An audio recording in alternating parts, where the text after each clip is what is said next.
much. Thank you for that generous introduction, and thank you, CAHO, for hosting us and allowing us the time to speak to you and share with you what we think is a best practice. Uh, we've got benchmarking. Uh, Benchmarking is a practice that was really brought to the industry by Xerox, Rank Xerox.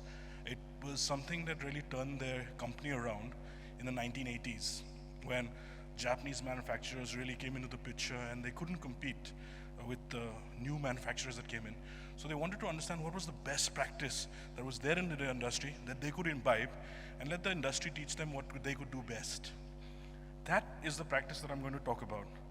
The benefit of this practice is that I will also talk about how we are trying to imbibe it and the results that we have, and hopefully through the results, the preliminary results that I can show you how this can affect the one segment that is important, which is, there are many, in healthcare, I'm talking about the laboratory segment.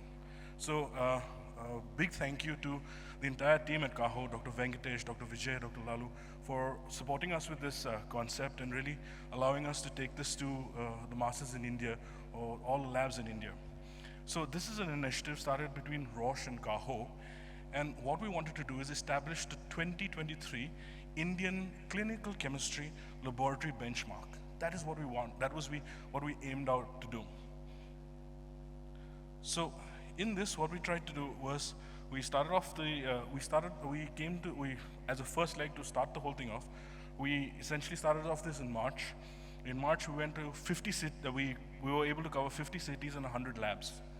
So essentially, what we did was we understood what we've used here is a web platform to do this survey. It was very important to reach as many people as we could. So we developed a web platform, which is called Lab Insights. You can scan the QR code if you want to check the platform out. It'll take you straight to the platform. But essentially what we did is we asked the entire region, and by region I mean the Asia-Pacific region. So this goes out to the entire Asia-Pacific region, and we asked labs the same 30 questions. These questions revolved around quality. That's very important. That is where we started. Then we went on to speed.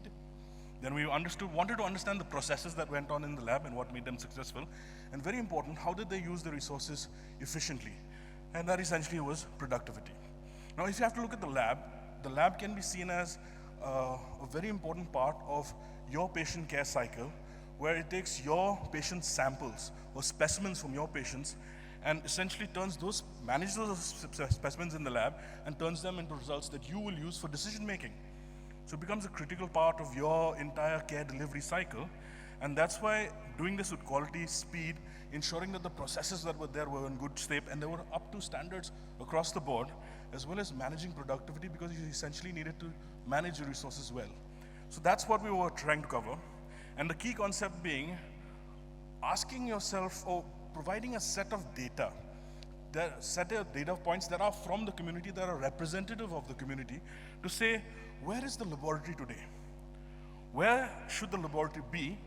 And where does it want to be? So it gives you data points that you can assess your journey, where you are on your journey, where you want to go on your journey, and where you shall be. So essentially, once you have this data, we encourage you to assess and then plan for the future. Now, having said that, let's go straight into the data. Now, what we had to say is we had to paint a landscape. So we knew there was across the geography, this is the landscape. If you look at the size of labs, you have to understand that different sizes of labs have different nuances and they operate differently and they have different challenges. So that's why it's important to segregate them across private labs, hospital labs, university labs, as well as their size. And what you see is that it presents data points where you can understand what different labs can do, and at least in general, that's in brief, if you had to start off with estimates and benchmarks, saying that, okay, this is where, if I had to use data for an estimate, this is where I could start, and then progress. So it gives you this wide array of what our lab can do in terms of the services it provides. We go on further to say, what is the best turnaround time? So we go on to say, what is the best speed that we can provide these services? So we've got different data points. Now, please understand, these are not data points that you have to thrash the lab about, but it's data points that will help you understand the situation that goes on in the lab, so you can make that interaction with the lab better. You can look at how you can improve those services, not only as a lab itself, but as a clinician-lab interaction, and really get that forward. So in this case, what we see is the best practice in India is there. But then we ask the next question, how does this vary in India? So if you look at the graph, purple represents India, the teal represents the APAC, and if you look at it in the 4 different quarters that you see, these are different labs. The one on the right, on the leftmost is the 1,000 samples per day lab, and the one on the right is 250 samples per day, and in between is the different categories.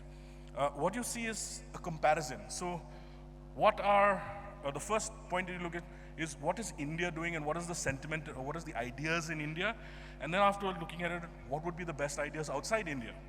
And this is a nice representation of that in terms of the distribution at which people see their lab can deliver test at. So what is the speed that I can deliver at? It really sets the ambition of what people are doing in India, where you have 1,000 labs that actually have dependability in speed and high speed, versus that is in APAC. So that gives you a nice measure of in India who's the best and what should I achieve and where should I go. If I go there to space, resources, things like space, things like staff productivity, what are the matrices that I should use? Essentially, my primary service is to deal with samples and to deliver value on samples. So what are the resources per unit sample? How many resources do I need on that? How much space do I need on that?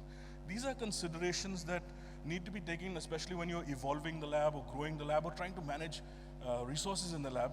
This gives you a good number to work with, and it's a common number in India, outside India. It gives you that sense, so at least you're able to make better decisions, and you're able to take that concept of continuous improvement forward together with your lab because you have common data. Now, having said that, there are other things like leveraging digitalization. There's a lot of talk about leveraging data digitalization. There's a lot of utilities of digitalization. One very important point that came out was interoperability of systems. Is your HIS talking to your LIS? Is your LIS talking to your EMRs? What is the segregation of IT that I have, and do they talk to each other? Can I look at any data point? Can I ask my IT systems today, what are my end patient outcomes that can come for anything that is in the lab?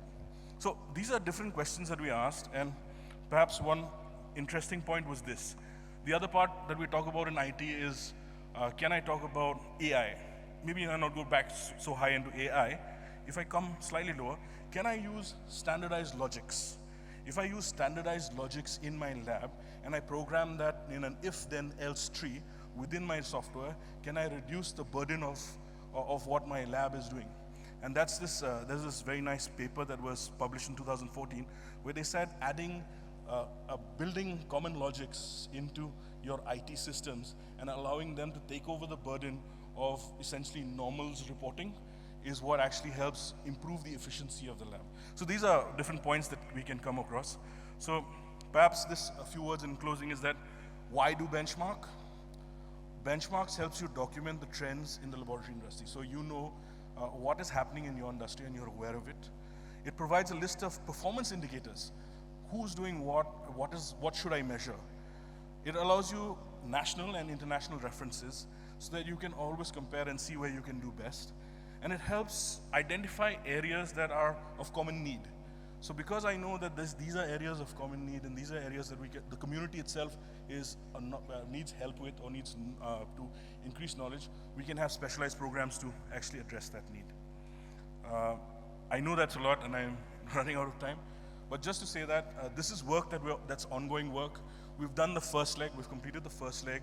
We're actually our goal is to publish a white paper for all of you to understand this metrics in terms of benchmarking for Indian labs so that you have decision points and you have that data. But we also encourage you to think of other areas where you think benchmarking could add value to your delivery of care. I've left the QR codes for lab insights and my contact details. Please feel free to contact me and talk to me. Really happy to talk to you about all of this. I'm going to stick to my time and I'm going to call that the end of my presentation. Thank you so much for your time.